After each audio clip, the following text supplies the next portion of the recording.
Hi, hello everyone. I am Rajni. I welcome you all to my English channel, that is MR English Club.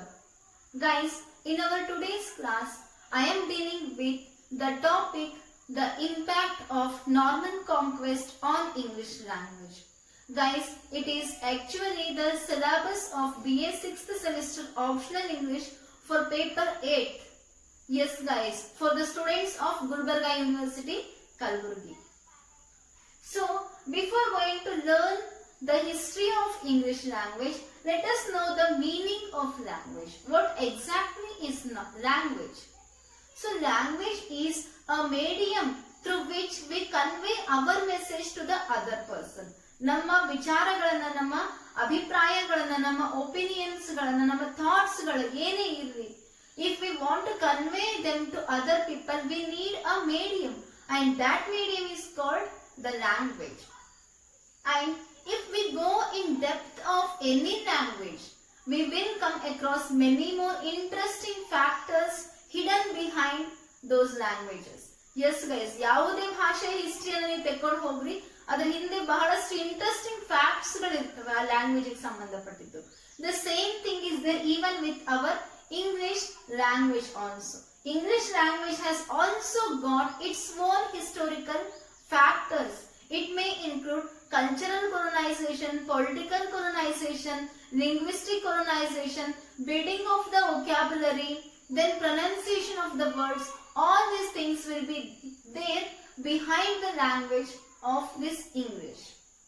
So guys, if we want to know the history of English, we must know the England, which is also called the motherland of England.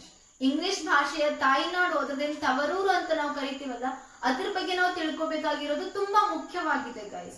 So before knowing the language English, let us know little bit about the history of England and the history of France.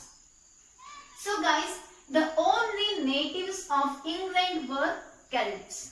ಕೇವಲ ಆ ಮೂಲ ನಿವಾಸಿಗಳು ಅಂತ ನಾವೇನಂತೀವಿ, ಒಂದೇ ಒಂದು tribe ಇತ್ತು. Only one tribe was there and that is called the Celts. They were only the natives of England. Then from other parts of the world, the people started coming to England and settling in England. Like the people Anglos, Saxons, Danes and many more people from the all other parts of the world. Yes guys, it was a trend in the older generations. Like the people, wherever they felt comfortable, they used to go there and settle their lives there itself. ಯಾರಿಗೆ ಎಲ್ಲಿ comfortable ಅನಿಸ್ತಾ ಇತ್ತು ಅಲ್ಲಿ ಹೋಗಿ ಅವರು ತಮ್ಮ ಜೀವನವನ್ನ ರೂಪಿಸ್ಕೊಳ್ತಾ ಇದ್ರು. So in the same way, Anglos came to England, Saxons came to England, then Danes came to England for their lives. So when these people came, these Celts were very innocent. ಅವ್ರಿಗೆ ಯಾವುದೇ knowledge ಇರಲಿಲ್ಲ.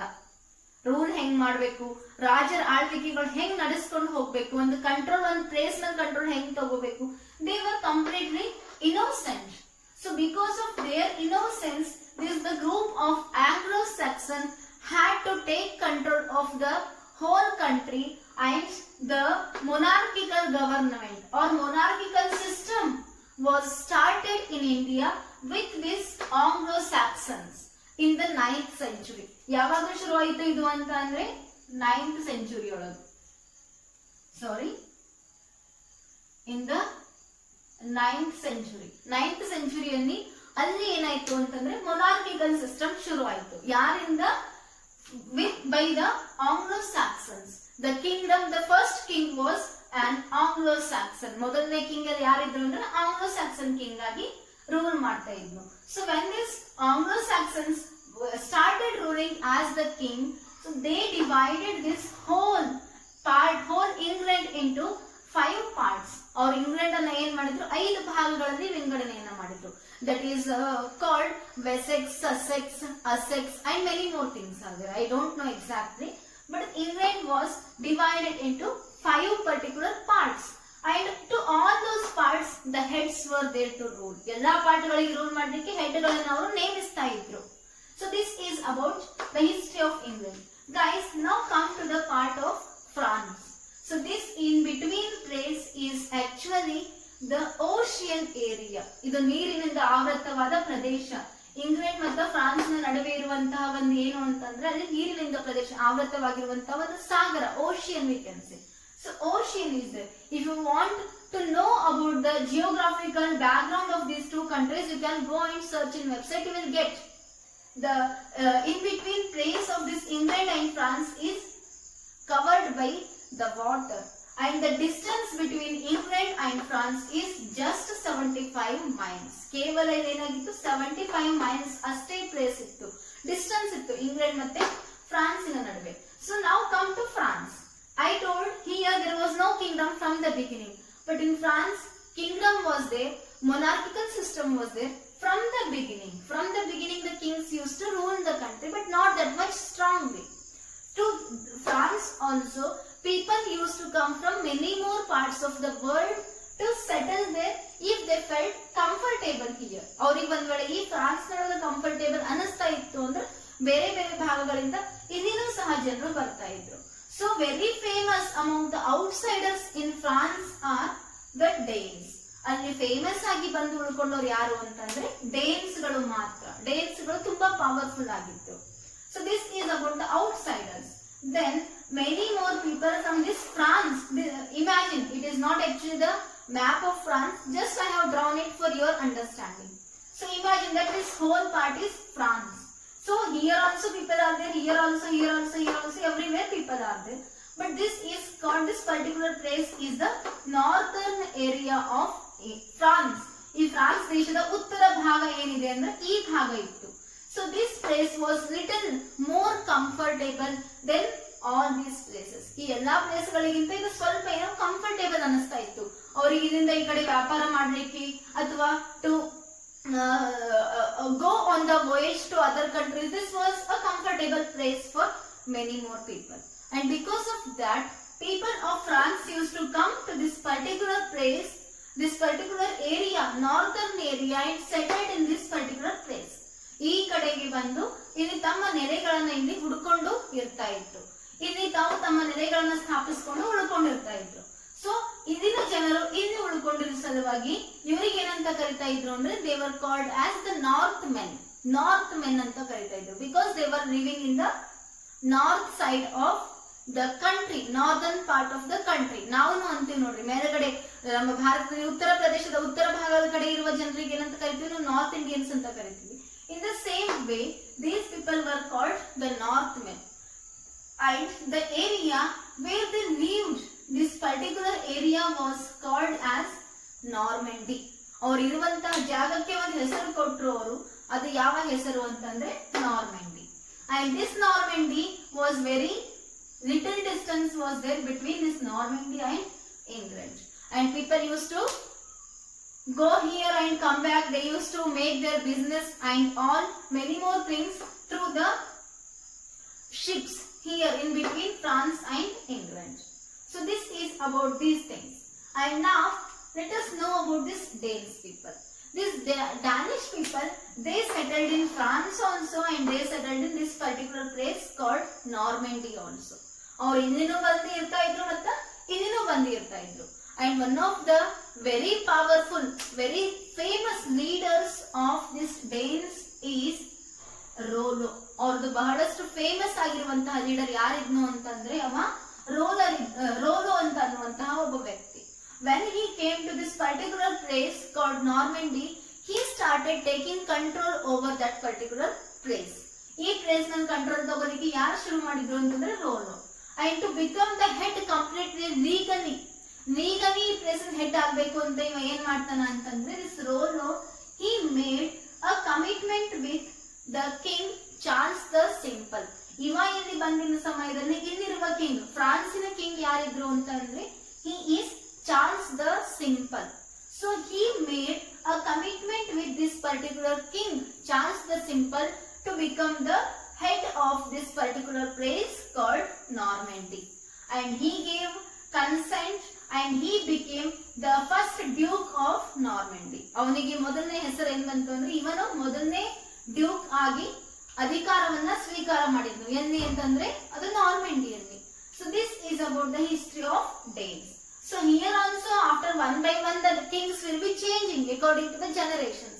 Here also the people will be changing according to the generations. ಒಬ್ಬರು ಆದ ನಂತರ ಒಬ್ಬರು ಮತ್ತೆ ಬರಬೇಕಲ್ಲ, ಒಬ್ಬ ರಾಜ ಸತ್ತಿದ್ಮೇಲೆ ಅವ್ನ ಮಗ ಬರ್ತಾನೆ, ಮತ್ತೆ ಅವನ ಮಗ ಬರ್ತಾನೆ, ಮತ್ತೆ ಅವನ ಮಗ ಬರ್ತಾನೆ. This will be the trend. So here in the year 1042 1042ರಲ್ಲಿ ಏನಾಯ್ತು ಅಂತ ಅಂದ್ರೆ Edward the Confessor became the king of England. Edward the Confessor ಅನ್ನುವ ಈ ಆಂಗ್ಲೋ ಸ್ಯಾಕ್ಸನ್ ಗ್ರೂಪ್ ನಲ್ಲಿರುವನೇ ಒಬ್ಬ ಕಿಂಗ್ ಇರ್ತಾನ. ಇವ ಯಾವಾಗ ಅಧಿಕಾರಕ್ಕೆ ಬರ್ತಾನ ಅಂದ್ರೆ that is in the year 1042. Then what happened? He was childless. ಅವನಿಗೆ ಮಕ್ಕಳು ಇರಲಿಲ್ಲ. So he was childless. So it is the trend, it is the system that if a king dies, his son will be the next king. ಒಬ್ಬ ರಾಜ ಸತ್ರೆ ಅವನ ಮುಂದಿನ ಅವನ ಮಕ್ಕಳು ಏನಾಗ್ತಾರೆ, ಅವನ ಮಗ ಮತ್ತೆ ರಾಜ ಆಗ್ತಾನೆ. But he was not having any son. ಅವನಿಗೆ ಮಕ್ಕಳೇ ಇರಲಿಲ್ಲ. Then who will become the next king? This was the question in England. So he died in the year 1066. ಇವ ಸತ್ತಿರೋದು ಯಾವಾಗ ಅಂತಂದ್ರೆ 1066 ಸೈತಾನ, ಆದ್ರೆ ಅವನಿಗೆ ಮಕ್ಕಳು ಇರಲಿಲ್ಲ.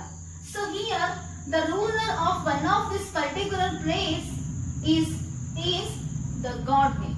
ಈ ಒಂದು ಪ್ಲೇಸ್ ಒಳಗೆ 5 ಪ್ರದೇಶಗಳಿದ್ವಲ್ಲ, ಇದರಿಂದ ಯಾವುದೋ ಒಂದು ಪ್ರದೇಶದ ಹೆಡ್ ಅರ್ಲ್ ಅಥವಾ ಡ್ಯೂಕ್ ನಾವೇನಂತೀವಿ, ಅವ ಯಾರಿದ್ರು ಅಂತಂದ್ರೆ Godwin. He was very powerful person. So what he thought was, he thought that he would make the next king his own son. ಅವ ತನ್ನ ಸ್ವಂತ ಮಗನಿಗೆ ಈ ಇಂಗ್ಲೆಂಡಿನ ಮುಂದಿನ ರಾಜ ಮಾಡಬೇಕು ಅಂತ ಡಿಸೈಡ್ ಮಾಡಿದ್ನು Godwin. So here it was his plan to make his son the king of England, and this news that Edward is not having the child and he died, this news even reached to William the Conqueror, who was the Duke of Normandy during 1066. ಈ ಸಮಯದಲ್ಲಿ ಈ 1066ರಲ್ಲಿ ಈ ಪ್ರದೇಶದ Duke ಯಾರಿದ್ರು ಅಂತ ಅಂದ್ರೆ William the conqueror. ಈ William the conqueror ಗೊತ್ತಾಯ್ತು ಏನು ಅಂತ ಅಂದ್ರೆ ಇಂಗ್ಲೆಂಡಿನಲ್ಲಿ ರಾಜ ಸತ್ತು ಹೋಗ್ಯಾನ, ಅವನಿಗೆ ಮಕ್ಕಳಿಲ್ಲ, ಅಲ್ಲಿನ ರಾಜ ಆಗ್ಲಿಕ್ಕೆ ಯಾರು ಇಲ್ಲ ಅನ್ನೋ ಸುದ್ದಿ ಇವನಿಗೆ ಗೊತ್ತಾಯ್ತು. So what both of the plan, here Godwin's plan was to make his own son the king of England. So William also thought that he can become the king of England. ಇವನು ವಿಚಾರ ಮಾಡಿದ್ರೆ ನಾನು ಅದನ್ನ ರಾಜ ಆಗಬೇಕು ಅಂತ. See here, if no enemy is there, if no opposite party is there to rule, then automatically the person will be the king or queen or prime minister, whatever. But here 2 people are there. ಇಬ್ರು ಅವರ ನೋಡ್ರಿ ಇಲ್ಲಿ. ಈಗ ಯಾರು ಆಗಬೇಕು? The question arise. So because of that, in between William the Conqueror and Harold, who is son of Godwin, in between these 2 people, a battle took place, and that battle was called Norman Conquest. ಇವರಿಬ್ಬರ ನಡುವೆ ಈ ಇಂಗ್ಲೆಂಡಿನ ರಾಜಾಧಿಕಾರಕ್ಕಾಗಿ ನಡೆದಿರುವಂತಹ ಯುದ್ಧಕ್ಕೆ ಏನಂತ ಕರೆದರ ಅಂದ್ರೆ Norman conquest ಅಂತ ಕರೆದರ. ಅದು ಯಾವಾಗಾಯ್ತು? 1066 ನಲ್ಲಿ. And the place where this Norman conquest took place is Hastings. Hastings ಅನ್ನುವಂತಹ ಒಂದು ಪ್ರದೇಶ ಇದು ಇಂಗ್ಲೆಂಡಿನೊಳಗೆ ಬರ್ತದೆ. This is a part of England, and in this particular place called Hastings, the battle took place between Harold, the son of Godwin, and William the Conqueror, who is the Duke of Normandy. ಇವರಿಬ್ಬರ ಮತ್ತೆ ಯುದ್ಧ ನಡೀತು, and in this battle actually Harold and Godwin were very powerful, very strongest, but William the Conqueror cheated them. ಇವ ಏನ್ ಮಾಡ್ತಾನೆ, ಅವರಿಗೆ ಮೋಸ ಮಾಡಿ when they were not in the battlefield, then he attacked Harold and killed Harold. ಇವ ಯುದ್ಧದ ಭೂಮಿಯಲ್ಲಿ ಇರಾದನೆ ಇರುವ ಸಮಯದಲ್ಲಿ ಇವ ಏನ್ ಮಾಡ್ತಾನೆ, ಹೆರಾಲ್ಡ್ ಮೇಲೆ ಅಟ್ಯಾಕ್ ಮಾಡಿ ಅವನನ್ನ ಕೊಂದು ಬಿಡ್ತಾನೆ. So when Harold dies, he was announced as the king of England. ಇವ ಸೋತ್ ಹೋದ ನಂತರ the next king ಯಾರಾಯ್ತಾರೋ automatically the winner will be the king of England. So in this way, William the Conqueror from France, ಈಗ ಇವರು ಇರ್ತಾ ಇರುವ place ಯಾವುದು? France. ಈ France ನಿಂದ ಹೋಗಿ ಇಂಗ್ಲೆಂಡ್ ಮೇಲೆ ರಾಜ ಆಗಿ ಅಧಿಕಾರವನ್ನು ತಗೊಂಡವ ಯಾರು ಅಂತಂದ್ರೆ that is William the conqueror. Guys, this is the historical background of this England and France. So you may be thinking, why have I told the history of these 2 countries when I have to talk about the language of English? Guys, it is very much necessary to know the historical background to understand the language, its background and its development. Yes. So in our next video, I have talked about the language English and its development, its coming down and it's going to the level, and how the language became famous. We will discuss in our next video. Guys, thank you for watching this video. If you didn't understand, you can repeat the video and watch it again and again so that you can understand it more and more clearly. And if you like it, please don't forget to subscribe my channel and share with your friends so that it may help to many more learners. So I will come back with next video. Till then, bye, take care.